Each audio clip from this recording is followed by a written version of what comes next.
Welcome, everybody, back to the Ringside Beer Show. This is episode 5. Cinco. I am Alex. This is my co-host, Jason. Coming back at you. Coming back at you guys. Yeah, dude, how you been? How's everything? Everything's good. I've been just trying to keep up with all the fights that have been going on, making sure that, we are paying attention to what's going on, not just sitting there and just watching as fans. No, this is a job. So Yes, man. Well, we just want to appreciate everyone for following, for liking our videos.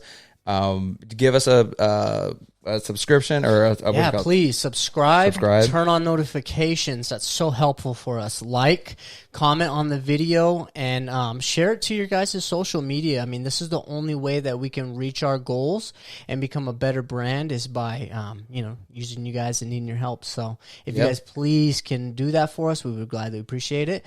And we have a little bit of an incentive for you. Yep, we got a giveaway. I don't know if they're kind of paying attention to what's going on right here in the middle. Is this all brand new? Is this episode? Oh, this is episode 5. We're just coming at you with some new stuff. So hey, we got to consistently upgrade. So thank you to Ringside Beer for thank you. giving us this cool little decal. I love it. It's perfect. Yes, it is. And then our giveaway. So in order to incentivize some of the viewers, we're going to give this original 8x10 painting of Israel Adesanya, who will be fighting at UFC 253, which is next month of September.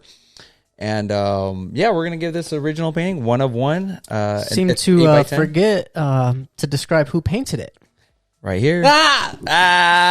So this is an original painting, which is awesome, man. It's got a lot of value to it, at least to us. We love it. It came out great, and this is how you guys can enter the art giveaway. So what we need you to do first is subscribe to the Ringside Beer Show on YouTube, and also please turn on the notifications. It should go hand in hand, right? Subscribe, turn on notifications. That way you're able to get to the latest content as soon as we drop it.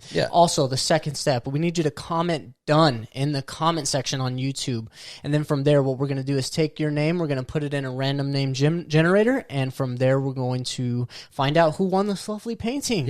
And the winner will be announced September 29th. That will be the Tuesday after the big fight, after the UFC 253. And this will be promotional giveaway, only ships in the United States. So unfortunately, the amount it costs to send it overseas is just insane, especially with what's going on right now. So it's only in the United States, unfortunately. And if you have any questions or you want to check out the previous art that my boy has made, you can visit alexmurrioart.com, and from there you can see all his artwork, which is amazing. Thank you, man. Of course, brother. Thank you. Well, with that being said, let's go right into current events. These are all events that have just happened over since the last episode 4. So here, the first one would be Ray Borg announces his retirement from MMA. Yeah, this one's really sad. I'll go ahead and read the tweet.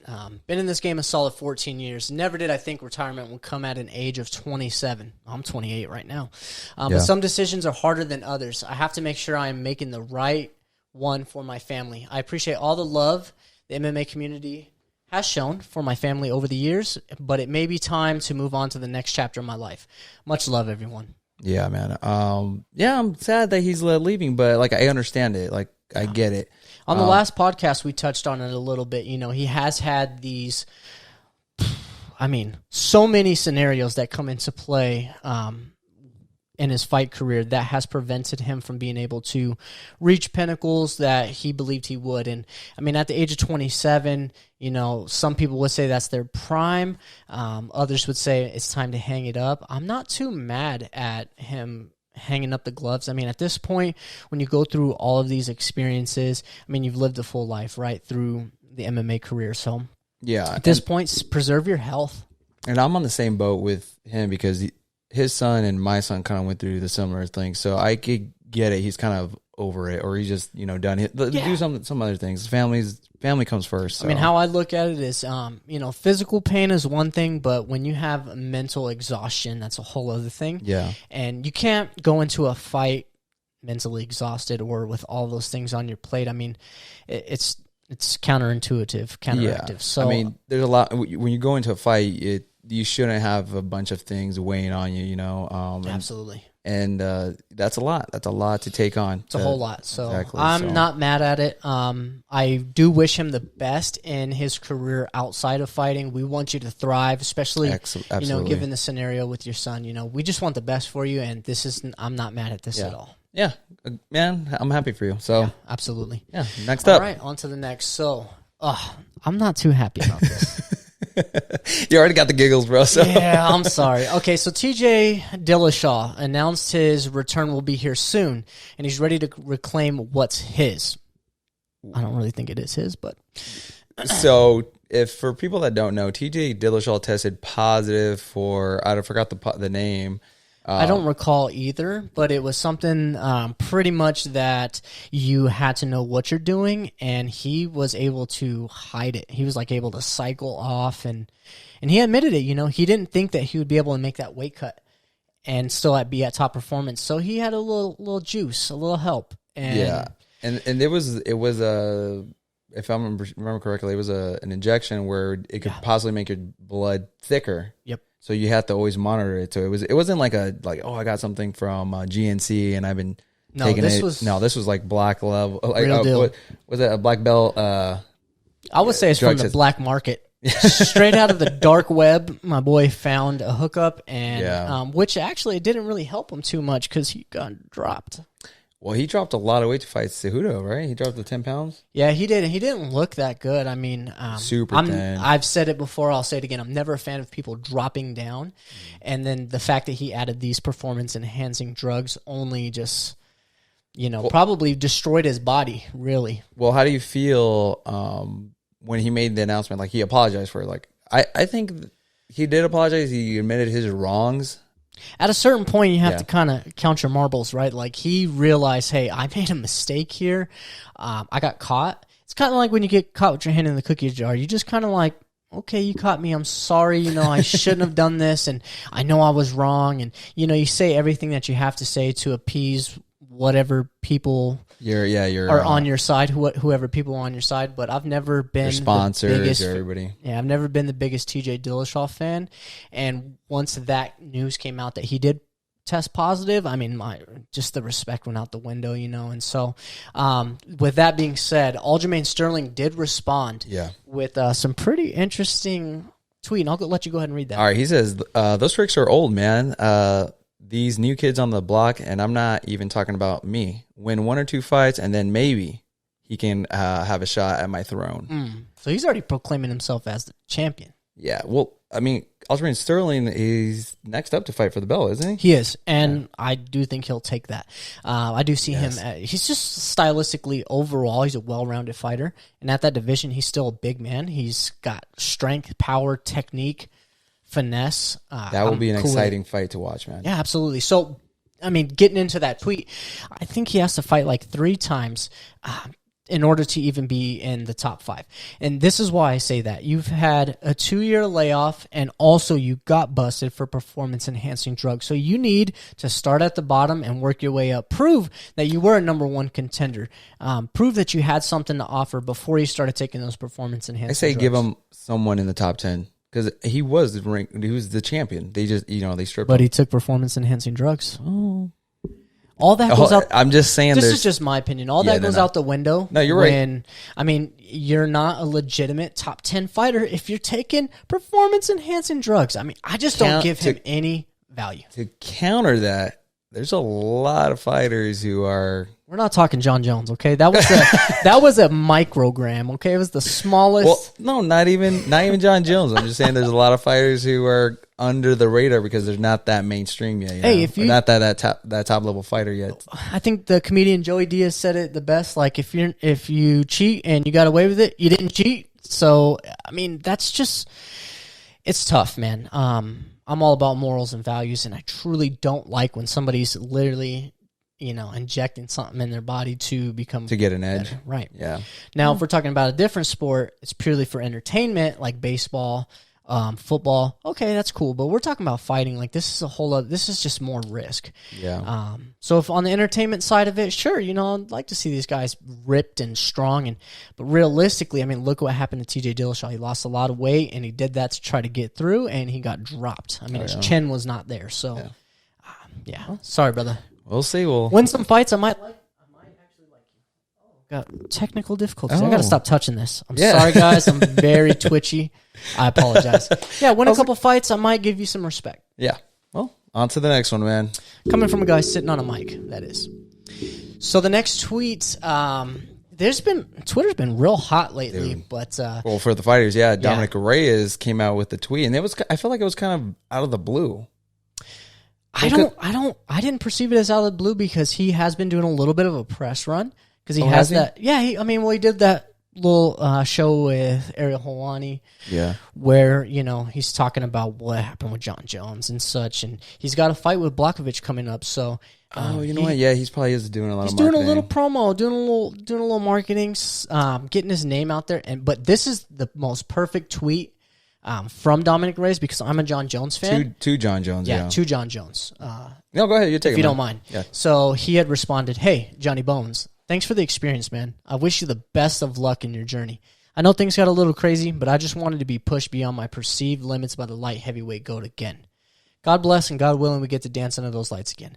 That gives me the chills, man, because all beef aside, all animosity aside, Dominic Reyes is a very mature person for this. This is great. This made me respect him a lot more, and it made me want to be a fan of his. Well, I think I have a feeling he will win that light heavyweight belt. Yeah, I agree. And I also have a feeling Jones might get that heavyweight belt.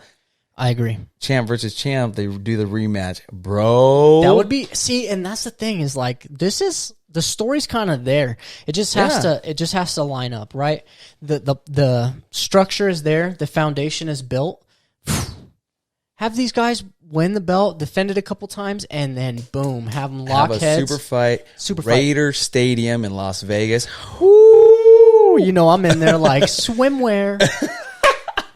Bro, that's going to be a show on the Ringside Beer Show website. Watch. And they're like swimwear.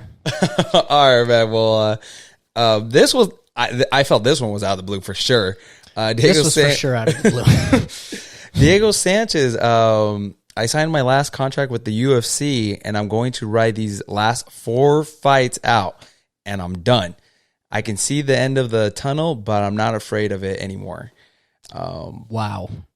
So my first question is, why would Dana White offer this man 4 more fights? Why? I don't know. He's a vet. He might need the money. I don't know. There may be some sort of personal friendship there.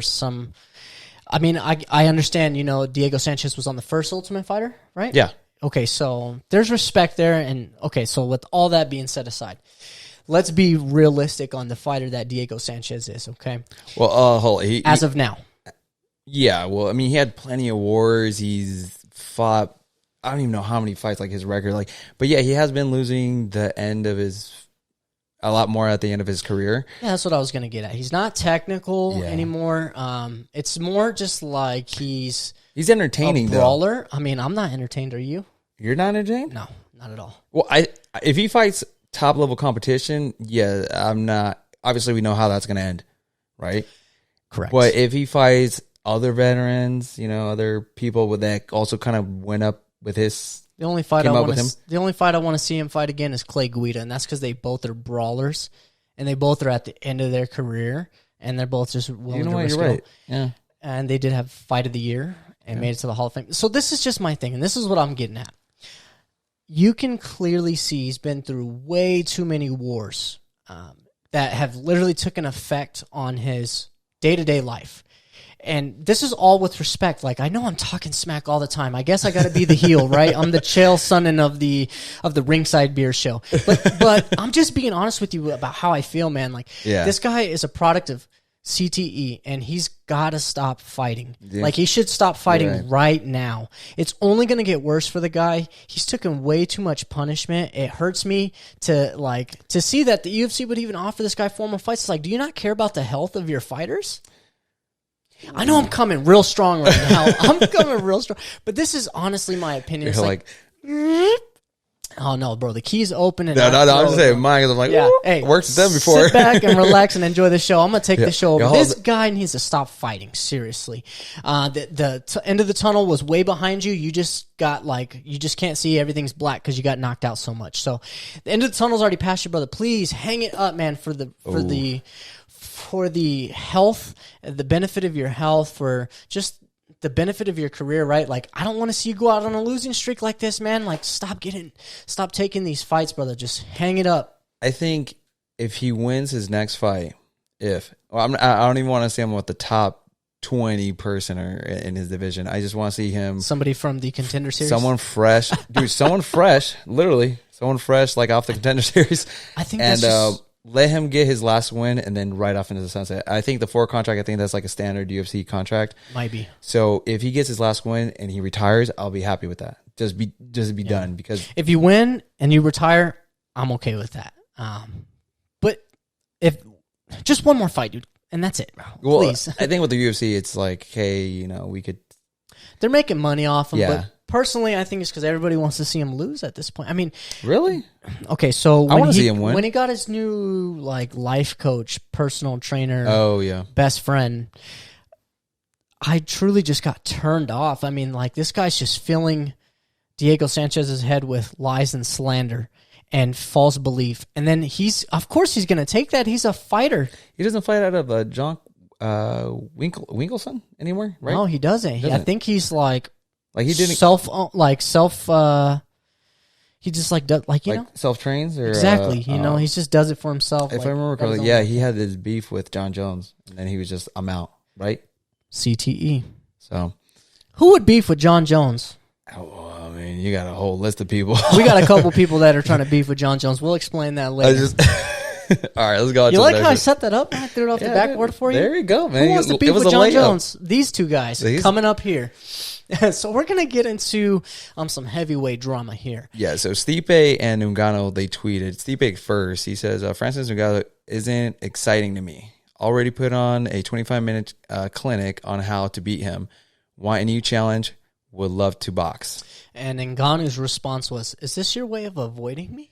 Now, what do you think of that? With the rolling eyes emoji. I think Francis was spot on with that response. I don't see the fight going too much different than how it did the first time. I do think Francis is an all-around better fighter, but Stipe is the heavyweight GOAT, and I honestly don't think that Francis will take the belt from him.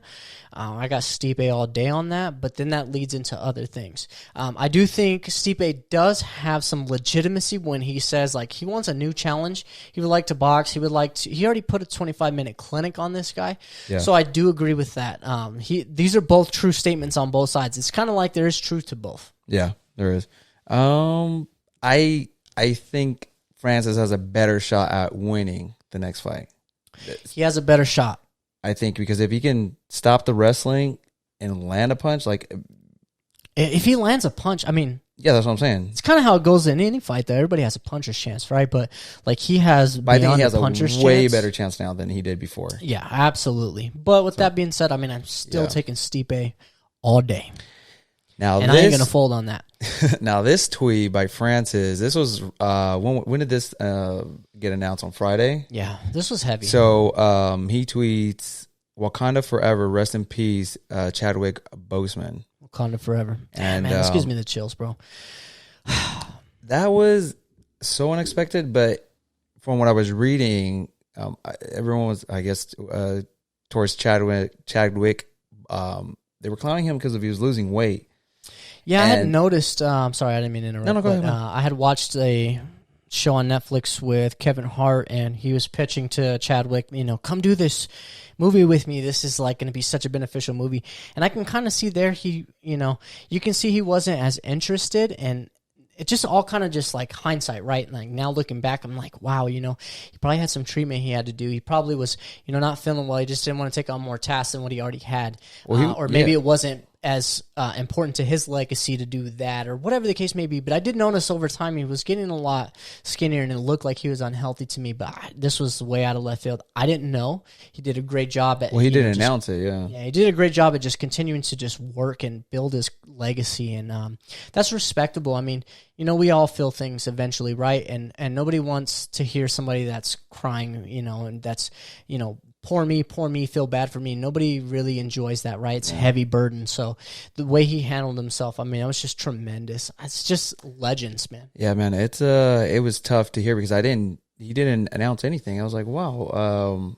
And it was a shock because it felt like it just like a snap of a hand. He was gone. Hurt the soul, man. 2020's got to end real soon, man. We're tired of it. We're over it. 2021, you're looking real good to us right now. Please be as beautiful as we think you're going to be. Well, I mean, it can't be worse than 2020. So why would you dare test fate like that? Yeah. Why would you dare test fate like that, brother?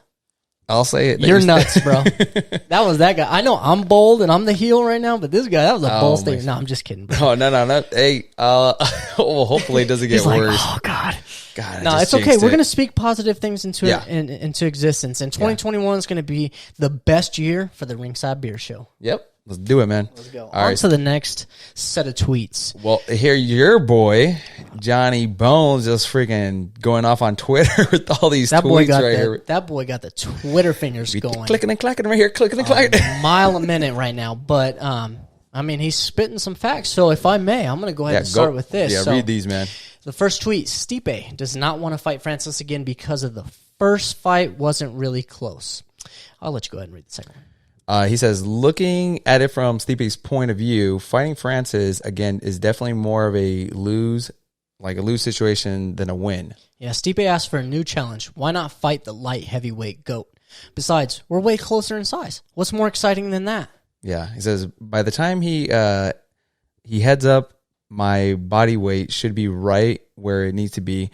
The fight lines up perfectly. Can you read this next one? Because I want to read the last one. My eyes are... Okay, I'll go ahead and read both. Stipe versus Francis is a high risk, low reward. Very true. Yep. Stipe versus myself actually makes a lot of sense for the both of us. Now, you actually have a super fight. Stipe loses the fight, it's gone. And the last tweet. Brock, I'll beat your ass too. That's the only cuss word you're going to ever hear me say on this podcast, but I'm just reading the tweet. Okay? Yeah, that's from John Jones. That's from John Jones. He makes a lot of good points because that is a super fight, but I think we did discuss it on the last episode that Jones can't go jump Ngannou. Ngannou has rightfully earned that fight again. Well, I mean, he has, but it's also up to Stipe. But if...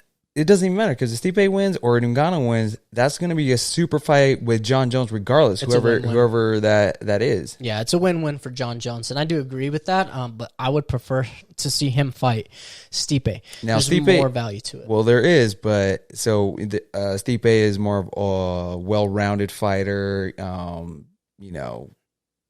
experienced, but the danger is Ngannou because that's such a question mark. So if Jones fights Ngannou, that possibility of Jones getting knocked out, could happen.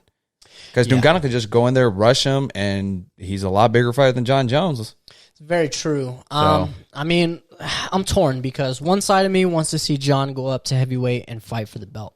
The other side of me is a purist, and I truly understand that you have to get in line. Now, if you take a fight at heavyweight, you knock somebody, a top 5 contender, and you knock them out viciously, you've solidified your spot. Yeah. But it is all up to Stipe. Stipe can say, I'm not going to fight Francis. Now, the UFC can say, cool story, bro. Cool story, bro. Give me that belt. But I think Stipe is in a bit of a position. He just beat Daniel Cormier. He is in a bit of a position to say, hey, you can have Ngannou versus Blades or Lewis. I'll take on John. I'll knock him out.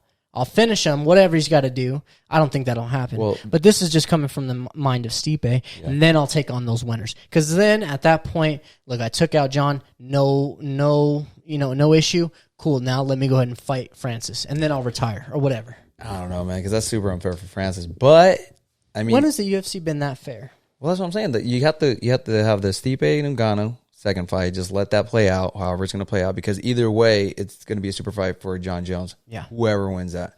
Yeah, and I don't think you give Ngannou Curtis Blades or Derek Lewis because they're already set to fight each other. Well, yeah, but I'm saying you put Francis on the shelf a little bit. These are all just ideas, right? Like, I personally, I want to see Francis versus Stipe and then John go up because, like we're saying, as purists, we don't want to see, the number one contender get left out. Yeah. Unless he's hurt or whatever the case may be. But, he's able to fight, put him in. Yeah.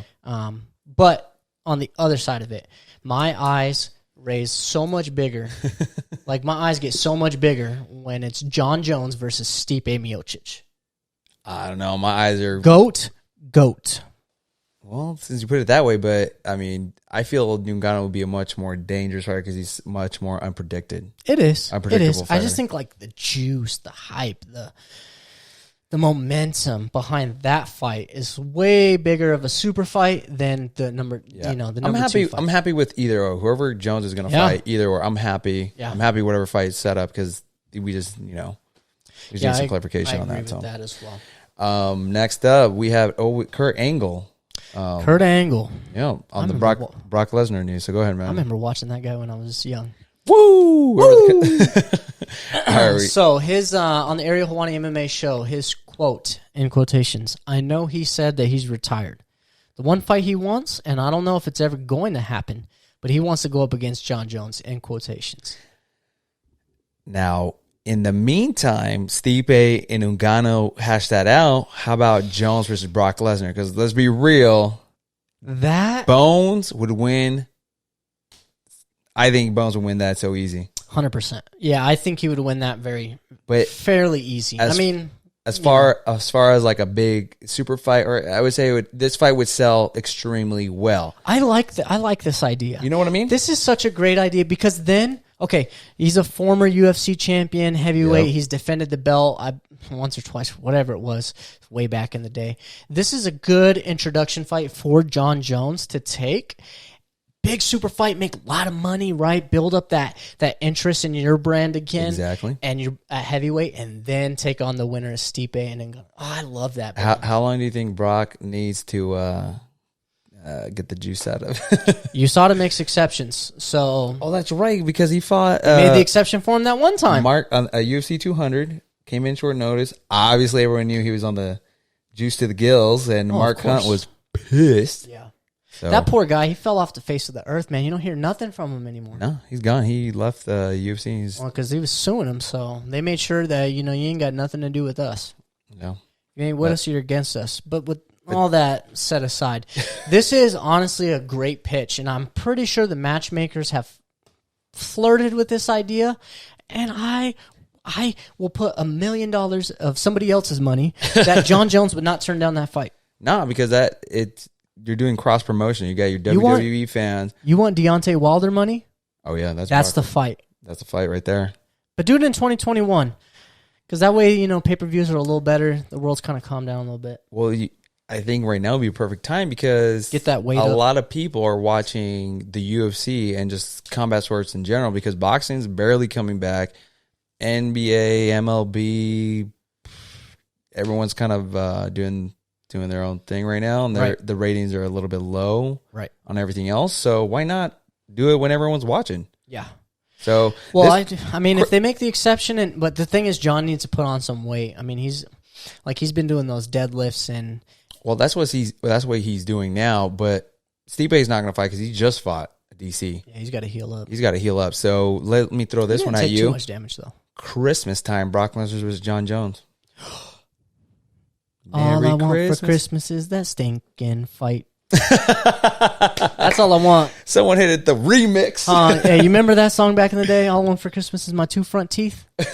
Yeah, maybe you don't, but I had my two. So back when I was younger, I had my two front teeth knocked out by a soccer ball when I was young. But they were my baby teeth. So I had to wait a little while for my adult teeth to grow in. So every Christmas, my pops would always sing that. What you want for Christmas? Your two front teeth? Oh, that's messed up. Bro, and what's funny is my cousin, her son, Aiden, he had his tooth knocked out as well. And it was a baby tooth, but it took forever to grow back. And I would harass that kid. Hey, you want a gift, bro? I'll get you a tooth. And ever since then, man, I think back and I'm like, dang, This is literally generations of torture. What's going on with your front teeth, guys? Oh, hey, we're not afraid of some confrontation. Let's just put it that way. You got to get on that crest, homie. Hey, bro. Veneers. Well, anyways, we already saw that one. And then, so a bunch of DC news came about because today he was on the Ariel Helwani show, the DC and Ariel Helwani. Yeah, they're back. And he finally came out and gave a bunch of answers. So yeah, he finally spilled a lot of stuff, and we'll go ahead and start there. So in quotations, Daniel Cormier explaining why he didn't leave the gloves on the cage, in the cage after the loss. So in quotations, I think in the standings of the world, there's a difference between Stipe and I. And if I'm in there and I take my gloves off, it's almost like stealing his thunder. I wasn't going to do that. I like that. He was giving Stipe his moment. He wasn't going to be like, oh, I'm going to take a little bit of that thunder, right? So mature. I mean, that's, when because he knew he was going into that fight, he was going to retire. Yeah. And to not make it about yourself, right? He knows he has a lot of fans and a lot of respect and a lot of acknowledgement that he is one of the best. I think that was such an amazing thing to do. It's a classy move to do, man. Super classy, man. I'm so glad you didn't steal any thunder from Stipe. Yeah. It would be like pooping on him, like, oh, you beat me, well, here, I'm going to take over my side. Like John Jones loves to do that to Daniel Cormier, and I love it, right, because I'm a John Jones fan. But on the other side of it, as a purist, it was so respectable. It made me so much more of a Daniel Cormier fan that he would do something like that. And that he knows, like, hey, if I did something like that, I would take away from him. Yeah, and that was MMA Junkie reported on that. And then they seem to know everything, bro. And then they asked him too, is like, what do you think? Do you think you win the fight, or do you think he won? He replied, he comments, I thought he won the fight. He did a good job, and he deserves to get his hand raised on that night. He won that fight, and that's awesome. That's straight to the point. He's like, yeah, he was the better man that night. Just goes to show you, he knows fighting, right? Yeah. When you sit back and you watch that fight, I mean, it was great. Excuse me. Ooh, puberty's hitting late. It was great. It was great. And it was one of, back and forth. But realistically, Stipe did do a good job. He did deserve to get his hand raised that night. He did win the fight. Yeah. So he made adjustments in the fight. He, when it was a fourth and fifth round, he put DC up against the cage and had the clinch a lot higher. So DC wasn't expecting, and that's what he was talking about on the show today, on the Ariel Helwani show. Yeah, Stipe went in like fully aware of how to beat DC, and he put the plan into action, man. It was such a good thing to see. I was happy. Yeah, it was pretty cool seeing DC give him the nod. Like, he won that fight fair and square. So yeah. Also, we got Daniel Cormier talking about if John Jones will fare well at heavyweight, and his response is, if you have that skill set that John Jones has, it doesn't matter what weight class. He'll be able to compete. That's a fact. You can love him, you can hate him, but that's a fact. This guy is just so freaking mature, man. Well, I mean, those are honest answers. Like, dude, John Jones has the skills, and DC has fought in both weight classes. So he can, if anybody, he's the perfect person to answer this, Yeah. Well, when we're talking about from a fighter's perspective, right, these guys believe they're the best in the world. They know they can beat anybody, right? Mm-hmm. And once somebody proves you wrong and proves they're the better fighter, you can have some animosity. I mean, they don't like each other, but Daniel Cormier has been nothing but gracious to John Jones after the fact. Yeah. I mean, it just gives me so much belief that Daniel Cormier is such a good person. Inside and outside the ring, it just makes me like him so much more. Absolutely, makes me like him. Dude, he's a great dad. Like, he's a great person, and great dad. His shows are super entertaining. Great commentator. Great commentator, man. I like when he shows his real, true self. When Rose Namajunas won against Dog Rose. Oh my god, dude, that was like, it's awesome because you saw him. You don't see him, the professional commentator behind. It's not a front. There's no fronts. No. Fake persona that he's trying to do. No, the fan came out at him. Like, he enjoys watching the fights just as much as we do. And we were doing the same thing. Like, oh my god, we're just jumping. And it was crazy. Yeah, so I like him as a commentator. I like his show. He's a great. I just like this guy overall, all the way through and through. And my perception of him had changed. once again, I'll say it before I'll say it again. I'm a John Jones fan. Yeah. I'll get him tattooed on me. Okay, that's how much I'm a fan. Well, I don't know. I'm serious. No, I would love to have a leg sleeve eventually of the people that I respect and I aspire, like that I believe are the greatest. And for sure, LeBron James is on there, bro. And Anna's probably gonna hate me for saying this because she does not want me to get LeBron James. She's gonna be watching the show. She's like, "What the hell?" But the thing is, I would love to get Kobe too. Like, these are all little small things that my life has been influenced by. Dude, we get 1,000 subs. I want to see that tattoo. Bro, 1,000 subscribers. I swear to whoever you believe in, I will get a John Jones portrait. I mean, the funding, I got to worry about, portraits are expensive. But I got a couple of tattoo artists I would love to have give me a John Jones image on my leg. Yeah, man. 1,000 subscribers. 1,000 subscribers. He'll do Run it. I'll make sure he'll do it. Yeah. Next up, the DC, his predictions, Ngannou's to finish Stipe Miocic if he returns too soon. And he quotes, I think Francis does knock out Stipe out this time, unless, again, he goes for a long time and he refreshes his chin. Took too much damage in those fights between him and I. It's kind of true. Yeah, because if he comes back too soon, that's what I'm saying. Ngannou could get that knockout, dude. You can get that knockout because he touched up Stipe in the first fight. Yeah, and then when you go into a fight, you literally leave a piece of you in that cage every time. Yeah. Right. And then, Stipe freaking left a lot with DC and, just all his wars, really. Right. So I do think they have to give a little bit of time for Stipe to heal up properly.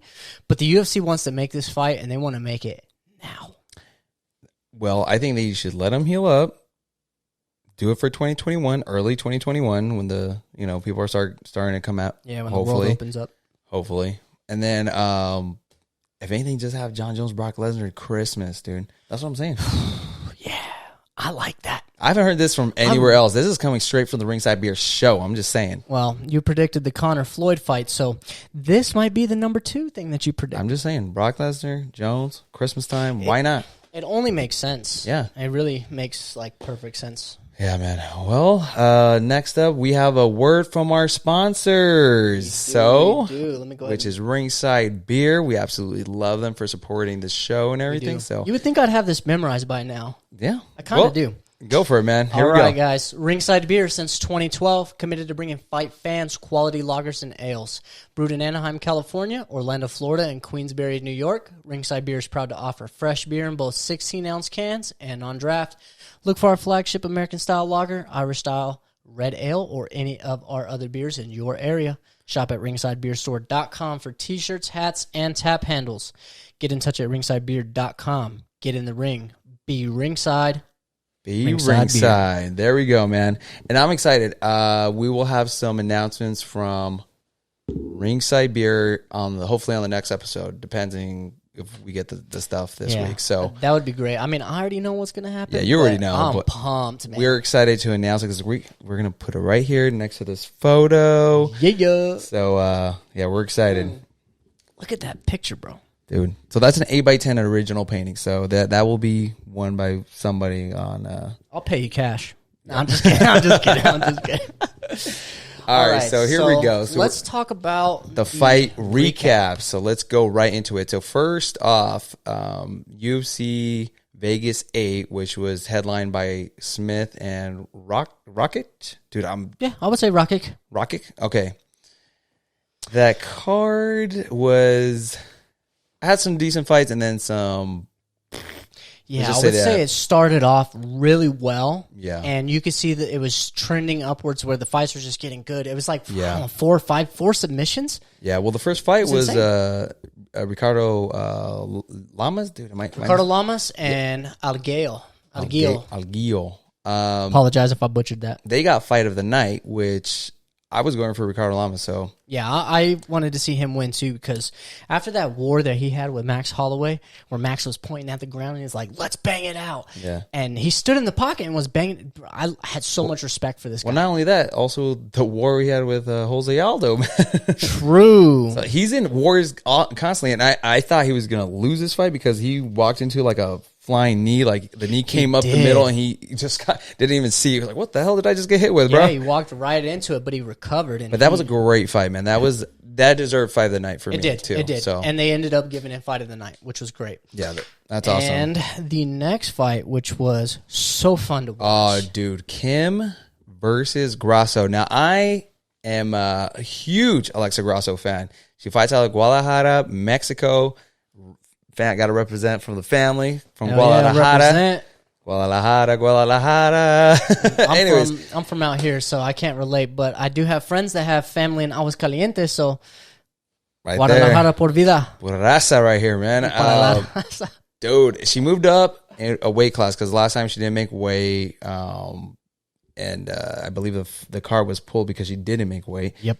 So this fight was her first debut at what, 125? Yes. And she put on a boxing clinic on Kim, dude. Yeah, she gave the hands to her. Yeah, which I was kind of nervous because Kim has fought bigger fighters. Now, she hasn't fought anybody with a big name, I would say. Right. That's just my opinion. But just bigger fighters. And she is a bigger fighter. She came in a lot taller. I mean, she did. It looked like a little bit thicker. Yeah. I was a little bit concerned. more muscle. I was a little concerned for Grosso. I mean, before the fight, it was like, okay, this is a real tough test for you. What can you do? And she came out swinging. Yeah, man. Her boxing is so much superior because she does come from like a boxing background, but she is well rounded all the way around. But her striking, when she went against Carlos Esparza, she put on the striking clinic against her. Now, Carlos Esparza, she worked on her wrestling and out wrestled Alexa Grosso, but in my opinion, I thought Alexa still won that fight, but I'm super biased towards her. So true. So I picked her to win this fight, and I was like, "Oh my god!" I was screaming at the TV. Well, the UFC kind of does push along little fighters too, and I think Carlos Esparza definitely is getting a little bit of a bump. I mean, she's doing good. Yeah, she's doing great. She's doing great. But that's why they have matchmakers. They match you up against somebody who's stylistic you can either beat or that you have a good chance at winning. The UFC does favor a couple of fighters, and I'm not going to start naming names, but it does feel like that may be the scenario with her. So with that being said, it was great to see Grosso bounce back and do this boxing clinic on Kim. She put in work. Yeah, she trains in Mexico, and then she also trains in San Diego. Yeah, so it was good to see her do that at 125. I want to continue to see her, thrive at that weight class. That weight class needs some contenders because Shevchenko needs somebody to challenge her. Well, this is the thing. I think she needs maybe a couple more fights before she even gets that Shevchenko fights. 100%. I do not want to see her fight Shevchenko next. I want her to get comfortable in the weight class. She did say she did feel good in the weight class. She felt stronger. She felt healthier. I just don't want her to see Shevchenko right off the bat, not the next fight. No, she definitely has to put in a couple more fights, continue to feel comfortable at that weight and get good, and then go up against Shevchenko. But the thing is, they have a good style matchup. Yeah, because they're both boxers, they're both strikers. Yeah, they ain't gonna go to the ground, and I'm gonna love that fight. And I put it on my Alex Murillo art account on Instagram. Alexa Grosso is gonna be the next fighter I paint. And if you've seen my other paintings, you know what I'm talking about. It's this is the 8x10. I'm talking about a huge. We're talking 3 feet by 2 feet. And Alexa, if you're watching, can I have you autograph it, please? Please, that would be awesome, dude. That would be my Christmas to myself because I'm like, dude, I'm such a huge fan. I've been hang it. I've been following her since way before she was in the UFC, and the reason is because she fought out of Guadalajara, and I'm like, oh, that's where my family's from. Yeah, bro. I'm like, it's. I don't see a lot of fighters coming out of there, especially in the MMA community. So I'm like, all right. Right. She's repping Guadalajara. Love you. Para la raza. Para la raza. Viva Mexico, guys. Yo hablo poquito español. Yo comprende mucho, pero yo tratando. You like that, bro? There we go. You got to roll your R's when you speak Spanish. All right, man. So here we go with the co-main event. Robbie Lawler versus Neil Magny. This was a tough one, man. This was a super tough one to watch, man. Super tough, man, because, I have the utmost respect for Robbie Lawler.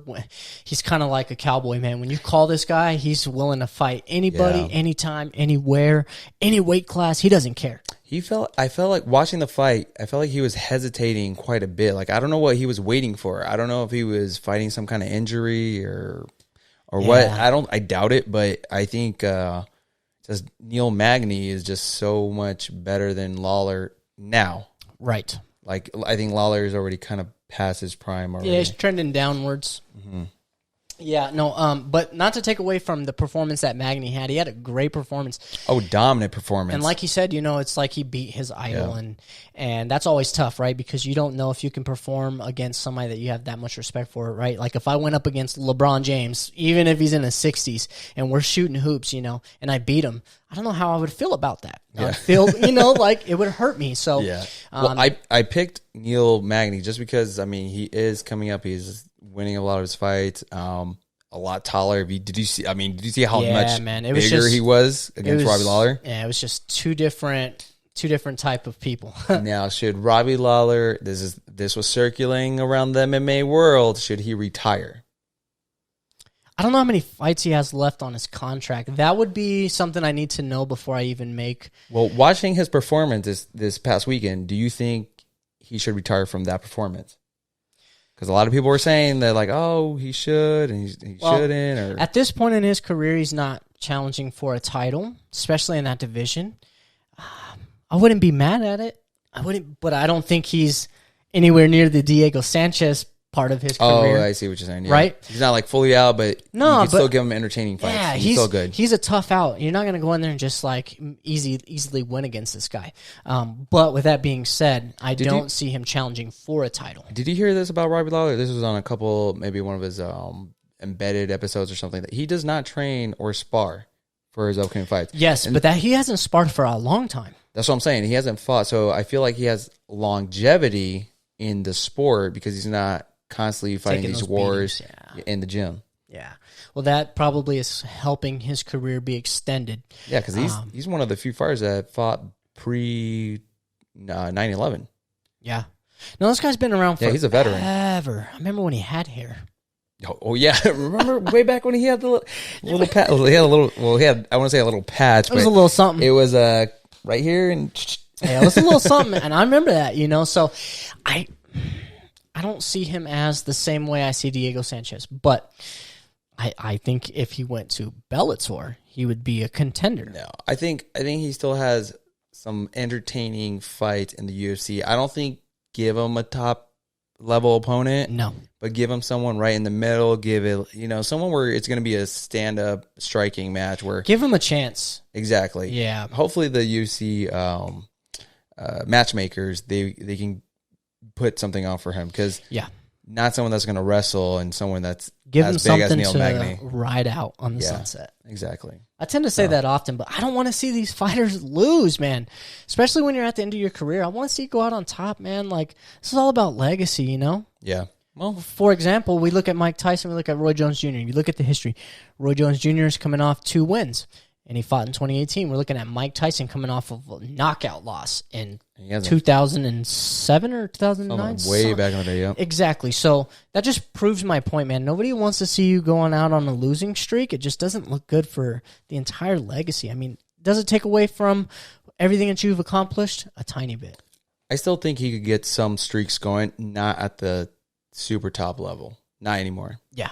But just give him something that's stylistically good for him. Yeah. The next up, we had the main event, which was which I felt was the same thing as the co-main event.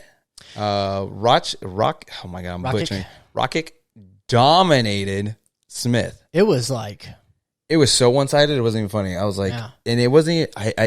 To me, I didn't feel like it was a beatdown. It was just dominating and positions. Yes. Just dominating the position, which I kind of feel like, which is weird because Rakic, he during his post-fight interview, he said, "Oh, I'm ready for the belt," and I'm like, "Oh, not, dude. You could have knocked this guy out. You could have knocked out Smith. You could have knocked out Smith. If you knocked out Smith, you would have gotten projected much higher than the performance that he did. Yeah. Now, we're not taking away from the performance that you did. We're just saying in the eyes of the UFC and how they do their styles and how they match up, you should have knocked this guy out. If you don't, now you have it was a super fight to get there. Dominant performance, but it was mainly controlling your opponent, not beating, if that makes sense. Yeah, exactly. In my eyes. Granted, I don't fight for a living, so. Well, that is one of the 5 criteria that they look for when they score points, when they score points. And that is, control. That is octagon control. Dude, and, when you're on the ground, he had side control like... Dude, what, was it the second or third round where he had 4 minutes and 30 seconds of control time? Yeah. I couldn't believe it. I was like, what? Now, in the world of fighting, that's like great. You had him, you dominated him, you had control and everything. But when you take a step back, it was tough because you're like, is it because Anthony Smith don't got it anymore? Or was it because Rakic just, fought his fight? I really don't see Rakic being like a top 5 contender at this point. You don't think so? I didn't see it. I guess I'm a little biased towards strikers. I want to see you get up and fight, but that's only a portion of the fight. So I'll acknowledge that I am a bit biased more towards strikers. I want to see somebody get knocked out. But then again, it's like I do respect the whole fight game, and that is a major portion. So I don't know. It's a toss-up because, I felt like he could have got on top, dominated, and I feel like he was more about just controlling everything. Let me put it to you this way. Could you see him winning against Dominic Reyes or John Blachowicz right now? Right now? Probably right now. Okay, no. So then he's not a top contender to me. Well, we'll see. We'll see. I'm not the one who makes He did, his previous fight, he did knock out somebody, right? I forgot what I'm not too sure. God, why am I drawing a blank right now? Anyways, it was on his highlight reel. He knocked out some guy with a leg kick to the face. And that leg kick. Yeah. So he does have knockout. I feel like he likes to win, kind of like Demetrius Johnson. Well, no, I wouldn't even say that because he was a freaking beast of a fighter. Who wins by points? Floyd Mayweather? So like a point fighter. He wins by defense. Yeah. Yeah, anyways. So we'll get to the quote, which Anthony Smith had said, because he was uncertain about his next move after UFC on ESPN 33 loss. In quotations, it felt like we were in 2 different weight classes. I think I got some big decisions to make in my career and figure out where we go from here. It's super frustrating to lose to a guy you feel like you can beat, in quotations. Sounds like O'Malley. Oh, a little bit. But yeah, Smith definitely looked like he fought someone else in a different weight class. Yeah, they were 2 different sizes. That's what it seemed like. So if he is acknowledging that, but again, is he going to cut down weight to go all the way? Because he's a big guy. Wasn't he a middleweight at one time or a welterweight? Oh, you know what he did? Because he went, but the weight cut was so hard for him, and he is getting older. So that's the thing.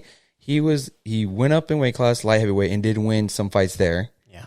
So is he at this right weight class at light heavyweight? Should he just put on more muscle? Should he just work on technique? Yeah. I don't think you go back down. I think you definitely stay where you're at. No, I think you go up. Well, that would be heavyweight. Yeah, but the heavyweight division is a lot less competitive. But with people that have way more knockout power. So this is the thing. If you got dominated this easy with light heavyweight, at heavyweight with the real, the top. Whatever. I'm just trying to find some sort of path for this guy. I think he stays at light heavyweight and just works on his skills. Take some time off and just work on his technique. Build on. Yeah, the division is kind of opening up too. So yeah, because John Jones just left. So yeah. So I say stick with light heavyweight. I don't think you drop down because that's going to be. It was such a hard wake up for him before. So that's just my opinion. I just don't want to see anybody drop down. So yeah, stay where you're at or go up. I'm okay with either or. I'm not a fan of him going up because I feel he would get murked at heavyweight. Yeah. No, he might. I think 100% he would. Yeah. Anyways, well, that was the fight recaps for UFC Vegas 8. Number 8. And then we have some fight announcements. This just got announced over the weekend. So I love me some fight announcements. So the first one we have Jessica Andrade versus Katlyn Chookagian, there we go. That's for October 17th. Dude, my birthday is gonna be it's gonna be stacked, dude. Bro, it's kind of like my birthday too. Oh yeah, seriously, man. Let's celebrate with you.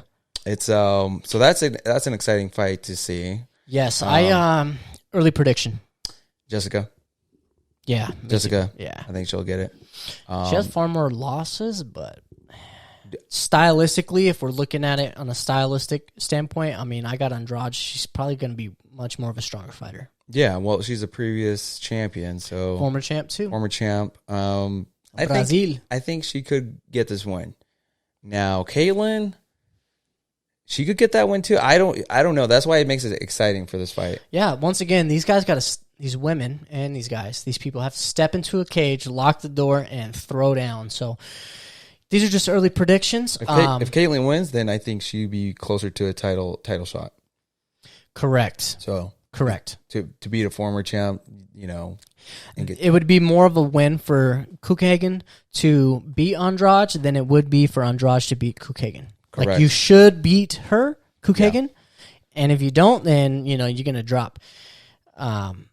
But as per se for Chookagian, she's like, got nothing to lose, bro. No, she doesn't. It's a win for her. And then let's continue with your birthday announcements. Oh, dude! So officially, we talked about it last episode, but this is officially got announced. Ortega versus the Korean Zombie. It's 100% concrete. Cement. In the October 17th. No, and I like this because the UFC had posted a picture, and it was something along the lines of, "There's no." It's something like there's no good blood here anymore. Like the good times are gone. Yeah, they are gonna settle the beef that they just feel like came out of nowhere with the Korean Zombies translator. But yeah, and then like when they went into it too, it's kind of like that made Brian Ortega slap that fool. Yes. Dang. So I feel like there was more. There's just more than what we know. Because Ortega is a straight up OG gangster from the South Side. Like, I respect him. You know what I'm saying? From LA. All right, but he's not the kind of guy who's going around slapping people. I mean, that's not the persona that I perceive from him. So the fact that he went and just slapped somebody who's not a fighter, it's like you probably deserved it, or I don't know. I don't know, man. But I'm excited because now there's like, okay, the not the hardcore fans, but the casuals are going to see this drama, and people can see it. You can have a little fight night party or whatever. Yeah, you want a little animosity in your drink. Yeah, it's funny because I at my work, when we were in the offices pre-2020, one of the females that I work with, one of my coworkers, she was like, "Oh, I like seeing the drama. It makes me more invested in the fight." And at that time, we were talking about Mayweather McGregor, and she was seeing everything. Khabib versus McGregor. She's drama. She's like, "Oh, they love the drama, bro. They love the drama." So let me just put it to you this way: I think it's like All My Children or general drama, and it's been on for years. People tune into the drama. We want to see the drama. The Kardashians fighting each other, drama. Yeah, like my fiance loves that stuff. I just don't participate. I would like to see real drama where they fight it out. Yes. Like real punches thrown, not this like... This is our real drama. This is Telemundo for us, bro. Real deal. This is the official stuff. We don't want to hear no e-news. Okay? Yeah. We want to hear some putazos. For real. Straight up. So that's exciting. October 17th. You like how I threw another Spanish word out there? I know, man. I'm just trying to... Am I rubbing off on you a little bit? It's just like, hey. Lo siento, but this is way before. This is the fiance. I would even say before that, because, I'm saying, el vivo en Mascoy, So. Oh, shit. Puro borrachos, puro caballos, puro papus. No, you get the drill, bro. Yeah, puro taco trucks. Yeah.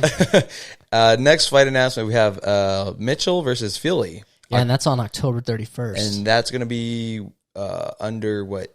Anderson Silva versus Uriah Hall, if I'm not mistaken, right? That was Halloween. Yes, Halloween. So what I want you guys to do as viewers right now, go back and just Google Mitchell's accident. And you're going to learn a lot about this guy. You remember the accident that he had? What are you talking about? You don't remember a certain body part? Educate all of us right now. Okay, so a certain body part got stuck in a certain chopper thing. I don't remember exactly. Oh, yes. So please go. If you see the video, for all our Spotify listeners, watch the YouTube video. Yes. This is what I'm doing. Literally, bro, it was exactly that. And I don't know if it was that dramatic. I think it might have been like a nick or something. But, I mean... A nick is that dramatic to me. I mean, you flick a man like this down there, you're crying like, mama. Like, mama. Oh, baby Jesus. I'm telling you. So, bro, the pain goes up to your throat. Be like, oh, my God.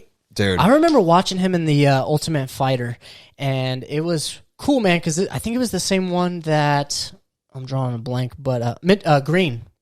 Maurice Green. Maurice Green, yeah. Yeah, so that was an awesome Ultimate Fighter. I freaking hope they bring it back real soon. But I got real familiar with him then. And this dude is solid, man. He can fight, bro. He's from the back countries of wherever.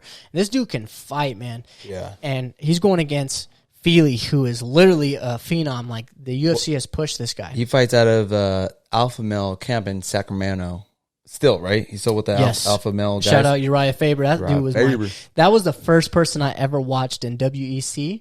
That was the reason why I got in MMA. Like, I really liked. Dude, I saw the fight with him versus Jose Aldo at Hooters. Oh my god! I was watching it. I was like, because that time I was there too. Yeah.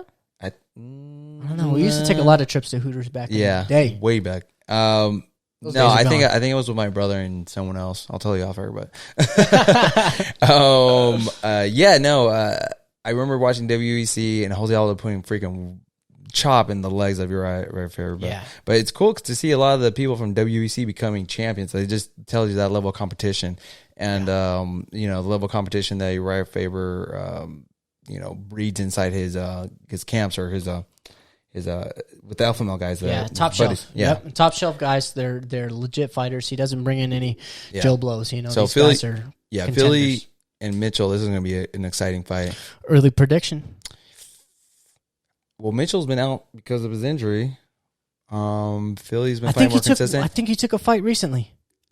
You know what? I don't know. Yeah, I'm going to side with Philly. 80% certain he came back and fought after that incident, and he won. I think he won via submission. You're taking Philly? Yeah, I'll take Philly. I'm taking Mitchell. All right, well, we'll do how much? We'll do a little side bet. How off camera? What? $1 million. I can do one. Right? I can do 1 million pesos. I'm just kidding. I can't do that either. Well, the exchange rate right now is going up pretty high. El tipo de cambio. All right, man. Well, yeah. So that's the end of the fight announcement. Fights this weekend. Saturday, September 5th, live at the MGM Grand. No fans in attendance, though. Yeah. We got the World Junior Lightweight Championship. Can you explain to me what the junior is? Is it like 3 pounds less than lightweight, right? Something like that. Man, I have no. There's so many belts and so many divisions. Well, the thing with boxing, it's like you have 4 belts per weight class, I believe. Yeah. And I'm like, dude, it's like, don't get me wrong, I love watching boxing, but I feel like they just should all just have 1 belt. Yeah, it's a little flooded. And that's what the UFC was going to do. They were essentially just going to have 1 belt, and they were going to get high level boxers to come in. Right. And I don't know if you remember this, but then this got shelved. Like this idea, COVID kind of said, hey, hold your horses right now. Yep. Skirt. Yeah, because UFC was going to go into Zuffa boxing, and they were going to get a bunch of high level boxers to come in. I think they were talking to Anthony Joshua. That'd be cool. Yeah. Fury. Yeah. They must have some sort of contract agreement because he's in UFC 4, so. Well, they had asked them if it was cool, and they did some license agreement, and then they're like, they were with it. Well, yeah, because it only sets up for the promotion. And I think boxing is realizing that UFC is the hot combat sport right now. Yeah, boxing is not the number 1 sport in that type of field anymore. It's definitely UFC, and I would even put Bellator over boxing. Well, yeah, because I'm like, dude, why? I don't know. Maybe someone can hit me in the comments below. Please. Why do they have so many belts per weight classes? Why can't they all just unify every belt together? Right, and I think if I'm not mistaken, there's a 3 pound difference for each weight class. So it'll be lightweight, but then there's junior lightweight or there's super lightweight, and it's just so interesting to me. 3 pounds, a UFC fighter can still fight, it's even missing weight with 3 pounds. I mean, you're going to give up 30% of your purse. Well, 20, yeah. So they have 10 pounds in between each weight class, and I'm just curious because I'm like, why the fuck 4 belts? Someone explain. Please, somebody just break it down. Please drop a comment below. I would like for somebody to explain. We didn't even say the name. Hearing versus Oquendo. So that's Saturday, September 5th.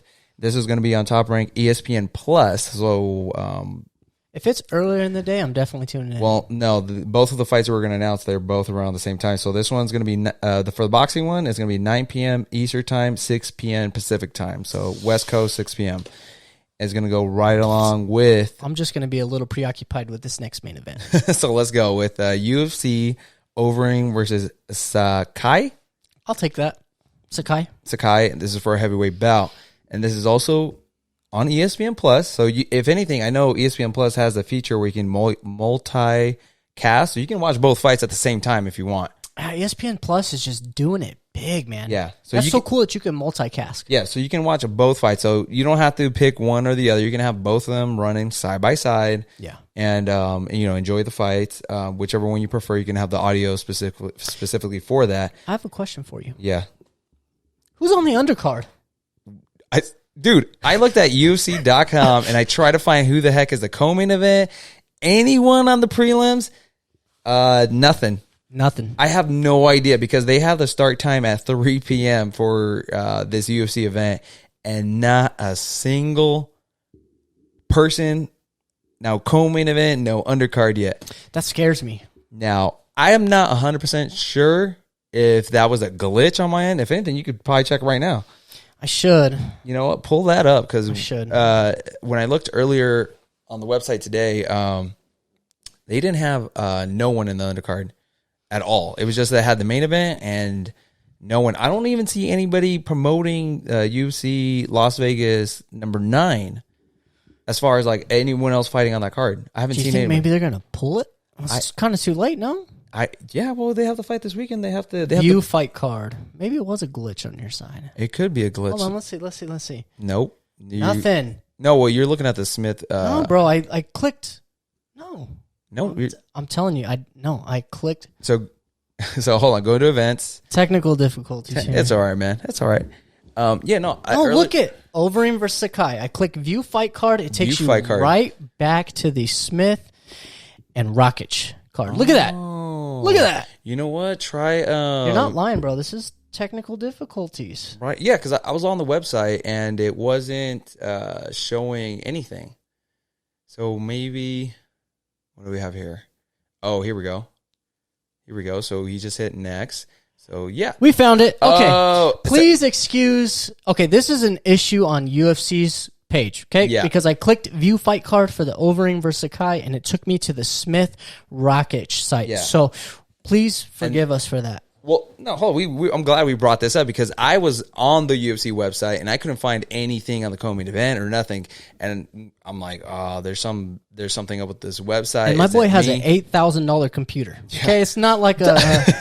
Well, I don't know if it's that much now, but it's an expensive computer. Yeah, and I'm like, it's not a glitch on my end. I was like, hopefully it wasn't, but. We just showed it right now. We're going to blame them. It's just easier UFC. To point the finger. So, all right, so let's look. E-Banks is the co-main event against Rosa. I like that. E-Banks is she's a pretty strong fighter. I'm cool. I'm happy to see that. She's top of 15. Let's see. Any of the big names? Didn't she get upset because they pulled her from the Nunez fight one time? Oh, they did. Yeah, right? I remember that. And then she's like, how are you going to offer me the fight, a title shot, and then take it back and then not even get a chance? And yeah, because they set up a bigger fight with Amanda Nunez. I think Amanda Nunez is already at that point where she's going to be taking super fights. I don't see why you would take, anything less. Anything less, yeah. Right. Yeah, and it's not a good draw for Nunez, so. Yeah. And then we got Michel Pereira versus Ahmedov. Bro, that's a better guess than me. I was going with the Nurmagomedov vibe, so I just said Ahmedov. You know what? Let's see. Let's scroll to the bottom. Is that it?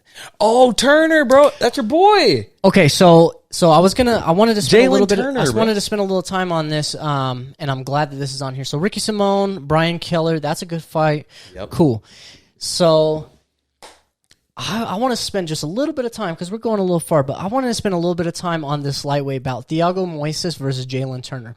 Yeah. This is a really good opportunity for Jalen Turner to turn it up, to put the work in on this dude. I'm a little biased, okay, because I play Call of Duty with Jalen, so I'm a little biased. Well, but aren't you guys friends? Like, you guys are... I've spoke with him all the time. I talk to him about, if I can mention him on the podcast, and eventually, once we do get bigger space, he's more than willing to come on to the show. And he's a cool cat, man. Like, I remember. And he's from our neck of the woods. He's from our sides. Yeah, he fights out of Adrenaline Gym. Yep. And one of my customers, I won't disclose where I work, but one of my customers actually owns that gym. So it's been pretty cool to like unfold the relationship over time and to kind of build a relationship with Jalen. He's a pretty cool dude, man. He's like super chill. He fought, if I'm not mistaken, on the Khabib McGregor card. He did. I'm not sure if it went his way that night, but the thing with Jalen is they need to keep giving him opportunities, you know. Like when I was speaking to him, he was going through the weight cut, and it's tough, man. Like this guy's big, bro. I'm right under 6 foot. Right now I probably weigh like 165 pounds because I haven't eaten.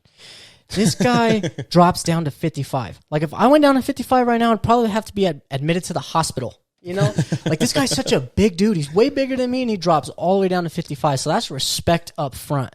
And it's crazy. Like he was like, you know, he wanted fruit snacks, and his wife was just keeping him in check. And I was just hearing in the background, he's like, bring me fruit snacks. She's like, no, you know, you got to wake up. So it was just funny, man. It's just like, you got a ride or die on your side. Like, that's so cool, man. But I'm really hoping he could put the work in on Thiago. You know what? We're rooting for you, Turner. 100%, bro. We're biased. 100%. I'm super biased, bro. I want to see you just smack the lights out of this guy. Win fight of the night, get paid. I want that for your son, your daughter, for your wife. I want to see you guys thrive, man. It's so cool. The fact that you're coming out of our side of town, you're representing, and you're doing it well, brother. And repping that West Coast. And you could really put the lights out on somebody, bro. If you ever watch, like, go back and look at his highlights, man. This guy can put you out. Yeah. And this is the first fight on the main card on ESPN Plus. So I'm excited for him, and hopefully you get the win, and hopefully we can have him on the Ringside Beer Show. Yeah, once we get some space. He will be our first fighter if we get him. That would be great. I mean, you know, we got some things in the works. We're trying to work it out for you guys. We want to get, you know, as many people with as much value as possible. We want people to come in that know what they're talking about, that have actual experience. You know, we're just guys that he's a graphic designer, and I don't even know what I am, bro. I'm just the heel. The fight fan, man. Well, I'm a fight fan. Yeah, I mean, I've worked with the UFC before, so I mean, I have my history with the UFC. But yeah, please go check out Jalen Turner. His nickname's the Tarantula. I believe he owns over 200 tarantulas. I'm not a fan of spiders, so you won't catch me at old boy's house. But I'm super scared of spiders. But with all that being said, man, it's much love for you, brother. We want the best for you. We want to see you put in work. Yeah, man, we are excited. Now, dude, I'm super pumped. We're rooting for you. I'm gonna put some money on you, and best of luck on your fight, man. Best of luck, brother. All right, man. Well, that will conclude episode 5. Episode 5. So again, we want to hit you with we're doing a giveaway. We're giving away the 8x10 Israel Adesanya. In order for you to get it, you have to subscribe on our YouTube channel. Yep. And from there, we want you to drop a comment, say done. Please set up notifications, because if you subscribe and not set up notifications, it's almost like you didn't subscribe. So please turn on those notifications. We're going to get you content as soon as possible. And if you set up that bell, you'll be able to consume it as soon as possible. And you get our episodes right away. You can view them and watch them, and it helps the algorithm, the YouTube algorithm. And we need that. And we're definitely, you know, we're figuring that out. We're barely on episode 5. But yeah. But also, you know, we want to make this as fair as possible. You know, my fiance said she's going to participate, but she said, do not pick her. And I'm like, what if you win, though?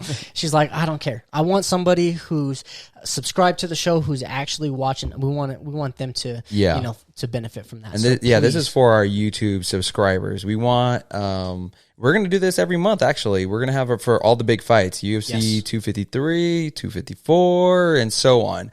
And the winner for this giveaway will be announced September 29th, 2020. And unfortunately, the promotional giveaway is only shipped in the United States, guys. Yeah. So because with everything going on, we, you know, it's a safer bet just to ship within the United States right now. Yes, but also with that being said, I mean, if you like my boy's work and you want something done, I mean, hit him up. This is what he does for work. I mean, I'm not trying to pile more work on your plate, brother, because I know you're busy. But with all that, super busy. But with all that being said, I mean, money talks, you know. And if you like what this guy does, please contribute to the movement. Yeah, man. Greatly appreciated. I want to build this channel, so I'm creating these paintings, taking time out of, you know, my time away from family and everything. you know, my boy's got a wife and 2 kids. So, yeah, man, just want to show appreciation to all the people that are subscribing and are listening. Yeah, we appreciate you guys. And to all the people that are watching the full video, the full hour 20, the hour shows. Thank you. You guys are really supporting the channel. We make this content for you. Yeah, exactly. And we are putting out shorter forms of videos. Yes. Just in case you only have a 10 minutes or so, we're condensing each section of the show. Yeah, so go to our YouTube channel, check out the clips if you don't have an hour of your time to give to us. But if you do, we're more than happy to have you sit back and relax and enjoy the show. This is what we do it for. We do it for you guys. We really want to see you guys enjoying this. So please participate. Drop some comments down below. Call us out on something. I mean, you know, we don't mind a little confrontation in the comment section. Just, you know, participate. Well, yeah, just, you know, if you guys are passionate, show your passion, you know. We can't know it all. Let's just say that we don't. You know, and, I act like it though. But we just, you know, we love what we do, and we just want to show our appreciation and give back some fans some UFC art, or, you know, some boxing art. I'm something you can hang on your wall and look at and be like, wow, like these guys are awesome, man. Look at what they did. Yeah, and we just want to show our love to you guys, man. Yes. We appreciate it. That being said, like, comment, subscribe to the channel. Turn on notifications, please. Please. And we love you guys. Remember, we do. Be ringside. Be ringside. Jason, signing off now, man. Let's go.